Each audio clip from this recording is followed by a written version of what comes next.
होंगे अगर हम तो रोते रहोगे, सदा दिल का दामन भिगोते रहोगे। जो तुम पर मिटा है उसे ना मिटाओ, मोहब्बत में इतना हमें ना सताओ। दोस्तों नमस्कार, आप देख रहे हैं सत्य तक प्रमोद झा के साथ। दोस्तों यह कहानी 3 ऐसे दोस्तों की है जो नई पीढ़ी के हैं और भूत प्रेतों जैसी बातों को नहीं मानते। पर एक दिन जब वे मनाली गए तो आगे की कहानी उन्हीं की जवानी। आकाश, अंकित और प्रवीण दिल्ली के एक स्कूल में पढ़ाई कर रहे थे। तीनों दिल्ली के ही रहने वाले थे और इनकी यह दोस्ती बचपन से ही थी। इनकी इतनी गहरी दोस्ती को देखकर पूरा कॉलेज इन्हें त्रिदेव कहता था। तीनों के ज़्यादातर शौक एक जैसे ही थे, पर नई नई जगह घूमने का तीनों को ही बहुत बड़ा शौक था।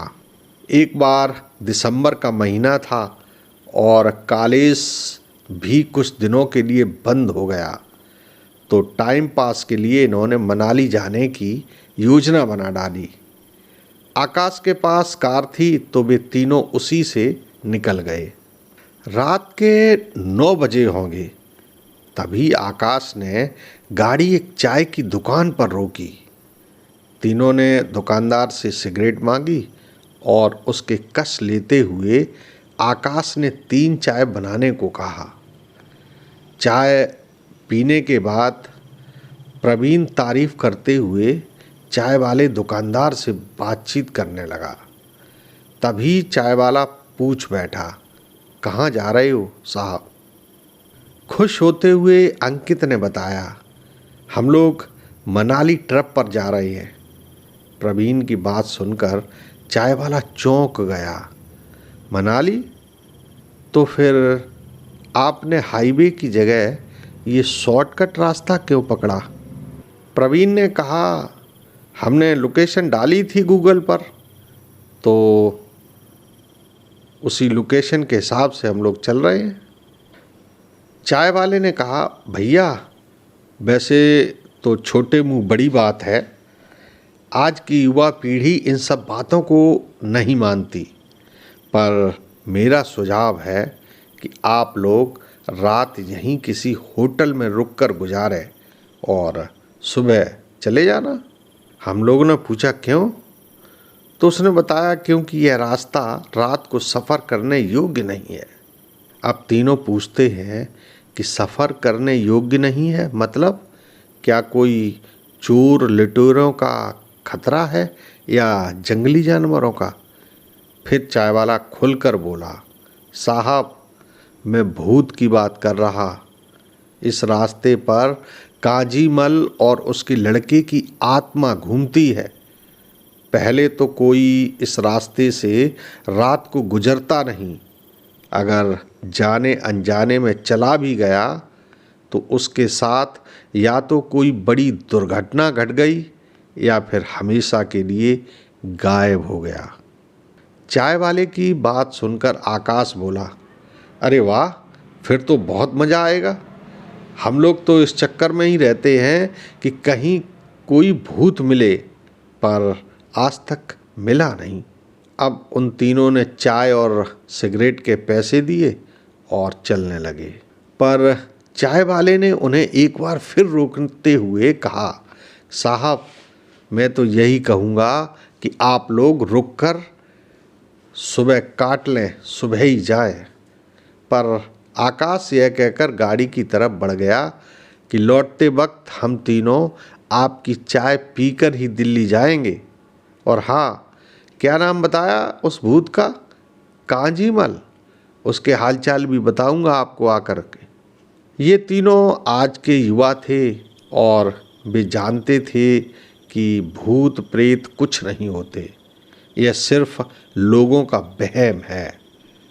कुछ घंटों के सफ़र के बाद अब वे ऐसी जगह पहुंच गए जहां दोनों तरफ जंगल ही जंगल था। लंबे लंबे पेड़ और बीच से होकर गुजरता पतला रास्ता। वहाँ दूर दूर तक कोई लाइट या बस्ती नज़र नहीं आ रही थी, सिवाय उसकी कार की हेडलाइट के। तीनों ही दोस्त दिल्ली के रहने वाले थे और भीड़ भाड़ के बीच ही पले बड़े थे।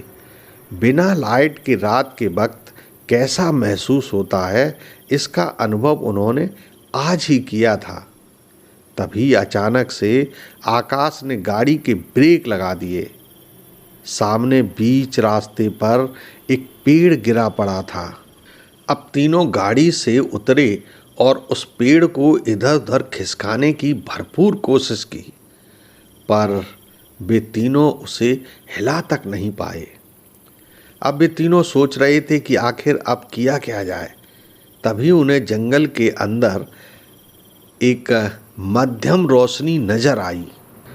ध्यान से देखा तो वो कोई पुराना सा मकान था।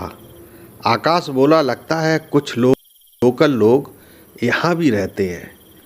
तभी प्रवीण बोला, गाइस हम लोग वहाँ चलते हैं और देखते हैं, शायद उनके पास इस पेड़ को काटने के लिए कुछ मिल जाए। अब वे तीनों मोबाइल की फ्लैश लाइट जलाए उस पुराने से मकान की तरफ बढ़ने लगे। जब वे लोग उस पुराने से मकान के नज़दीक पहुँचे तो उन्हें वहाँ किसी आदमी के रोने की आवाज़ सुनाई पड़ी। रोने की आवाज़ें उसी मकान के अंदर से आ रही थीं। अंदर जाकर देखा तो एक बूढ़ा व्यक्ति कमरे के अंदर ही रखे एक बड़े से पत्थर पर बैठकर रो रहा था। तीनों ने उन्हें प्रणाम किया तो बाहरी लोगों को अपने कमरे के अंदर देख बूढ़े आदमी ने जल्दी से अपने आंसू पोंछे और उन्हें पास में ही पड़ी एक चारपाई पर बैठने को कहा। अब प्रवीण ने उन्हें सांत्वना देते हुए रोने का कारण पूछा तो उन्होंने बताया कि वो इस जंगल में बिल्कुल अकेला रह गया है। उसकी पत्नी पहले ही मर चुकी थी। उसका एक बेटा था जो उसके साथ ही रहता था। अब उसके मरने के बाद तो वो बिल्कुल अकेला रह गया। अब जब भी इस वीराने में उसकी याद सताती है तो रो लेता हूँ। तभी बूढ़े व्यक्ति ने पूछा, पर आप लोग कौन हैं और इतनी रात को यहाँ क्या कर रहे हैं? तो तीनों ने अपने बारे में बताते हुए रास्ते में पेड़ गिरे होने की बात बताई और कहा, आपके पास मदद के लिए आए हैं। उस पेड़ को काटने के लिए कुछ मिल जाता तो।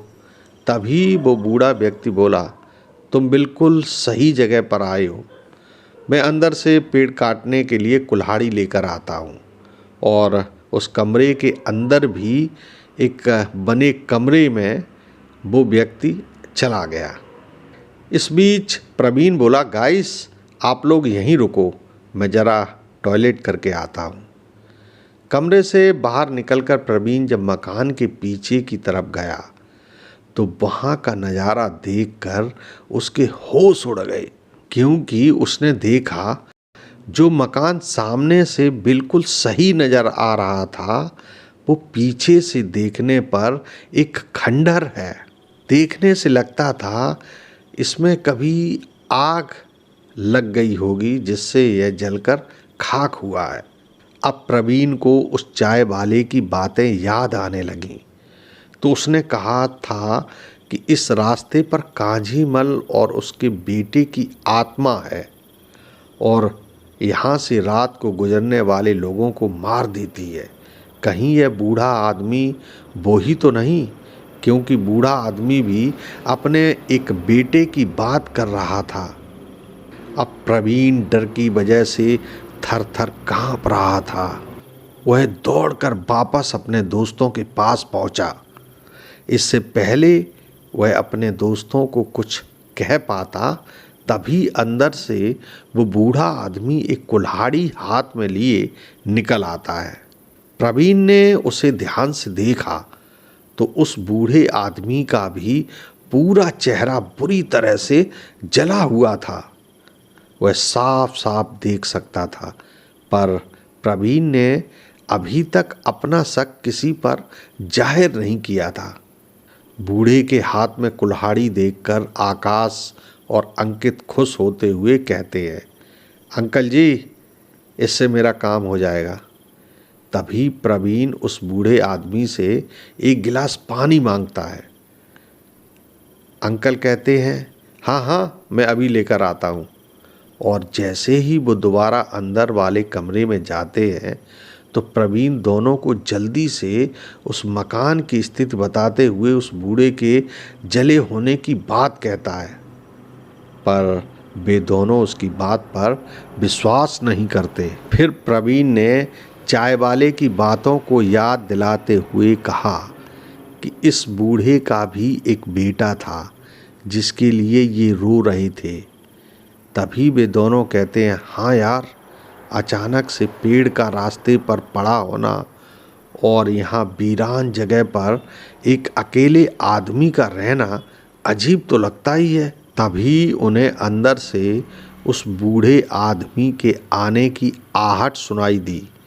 इससे पहले कि वो बाहर आता, वे तीनों वहाँ से निकलकर भागने लगे। वे भागते भागते काफ़ी दूर निकल आए तो उन्हें सामने एक मंदिर दिखाई पड़ा जहाँ कोई रोशनी हो रही थी। वे तीनों हाँफते हुए उस मंदिर में पहुँच गए। उनकी हालत देखकर मंदिर के पुजारी जी को समझते देर नहीं लगी कि उनके साथ क्या हुआ। वे उन्हें सांत्वना देते हुए पूछते हैं, अब बताओ क्या हुआ। तब वे तीनों अपनी पूरी बात बताते हैं। तब पुजारी बोले, जिसे तुम लोग कांजीमल का भूत समझ रहे, दरअसल वो कांजीमल का भूत नहीं था। वो बूढ़ा व्यक्ति और उसका बेटा तो कांजीमल के द्वारा ही मारे गए थे जब वे एक बार इस रास्ते से गुजर रहे थे। तभी से उस बूढ़े आदमी की भी आत्मा यहीं भटकती हुई अपने बेटे के लिए रात को रोती रहती है। अब उन तीनों को यह बात सुनकर गहरा सदमा लगा कि हम लोग जिन भूत प्रेतों को आदमी का वहम समझकर हंसी में टालते आए थे, आज प्रत्यक्ष रूप से उनसे मिलकर आ रहे हैं। अब भी तीनों पुजारी जी से कांजीमल के बारे में जानना चाहते थे। पुजारी जी बोले, वैसे तो रात को किसी भूत प्रेत के बारे में बातें नहीं करनी चाहिए, पर चूँकि तुम लोग इस वक्त खुद भी उनके भुक्त भोगी हो तो सुनो। फिर पुजारी जी ने बताया कि यह बात 1990 की है। कांजीमल नाम का एक लकड़हारा अपनी एक बहुत ही खूबसूरत बेटी के साथ उसी मकान में रहता था जिसमें अभी आप लोग गए थे। जीविका चलाने के लिए कांजीमल ने एक चाय बिस्किट की दुकान खोल रखी थी। पहले यह रास्ता वहीं से होकर गुजरता था। जो लोग इस रास्ते से गुजरते तो वहाँ उन्हें चाय पानी और छोटे मोटे खाने पीने के सामान मिल जाते थे। इसी से कांजीमल और उसकी बेटी का काम चलता था। बहुत ही खुशहाल जिंदगी जी रहे थे दोनों। पुजारी जी आगे बोले, तो प्रवीण उन्हें बीच में रुकने को कहता है। असल में प्रवीण एक आदत थी, वो जब भी किसी ट्रिप पर जाता था तो उसका पूरा घटनाक्रम एक डायरी में नोट किया करता था। मनाली ट्रिप की यह घटना भी वह लिख रहा था और पेन बंद हो जाने के कारण ही पुजारी जी को उसने रोका था। उसने आकाश से पेन लिया और पुजारी जी से आगे बढ़ने को कहा। पुजारी जी फिर बताने लगे कि पास के एक गांव में मेला लगा था तो उसकी बेटी उस मेले को देखने की जिद करने लगी। पहले तो कांजीमल ने मना किया, पर जब बेटी के उदास चेहरे को देखा तो उससे रहा नहीं गया।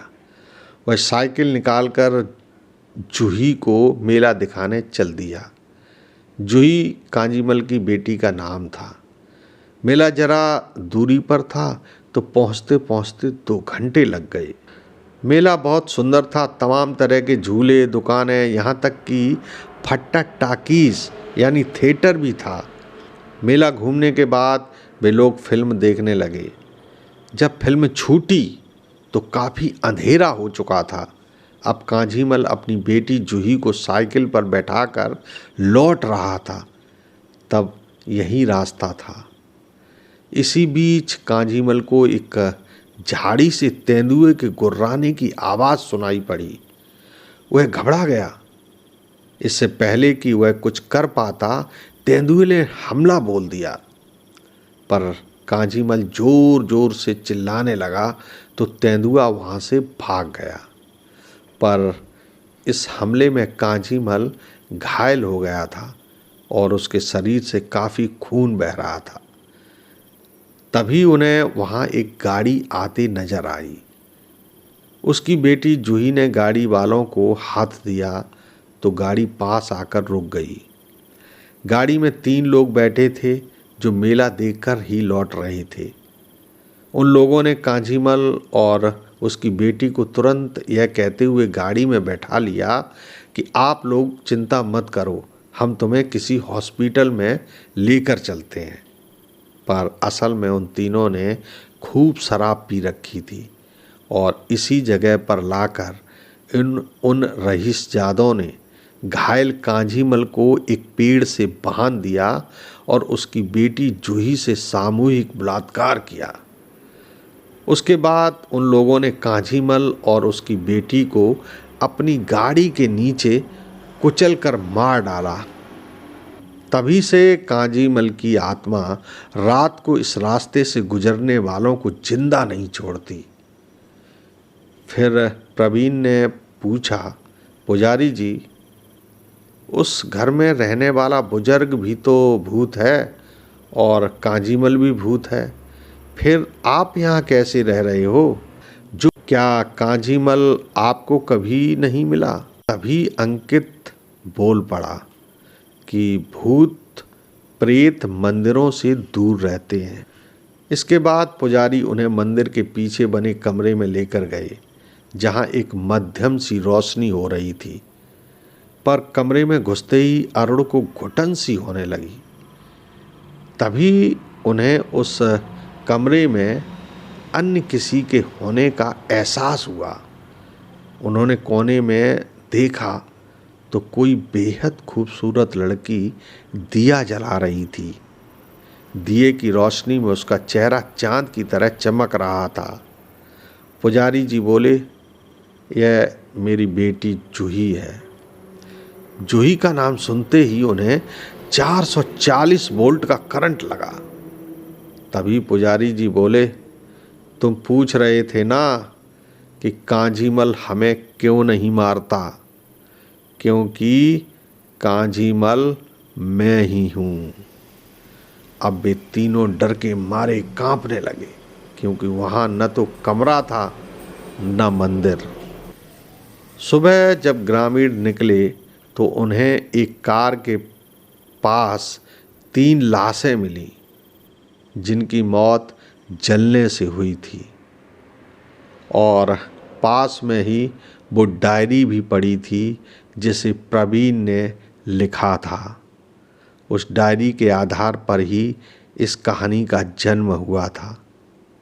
तो दोस्तों, आज की कहानी में बस इतना ही। कल फिर मिलेंगे एक नई सच्ची भूतिया कहानी के साथ, ठीक शाम 6 बजे। तब तक के लिए नमस्कार।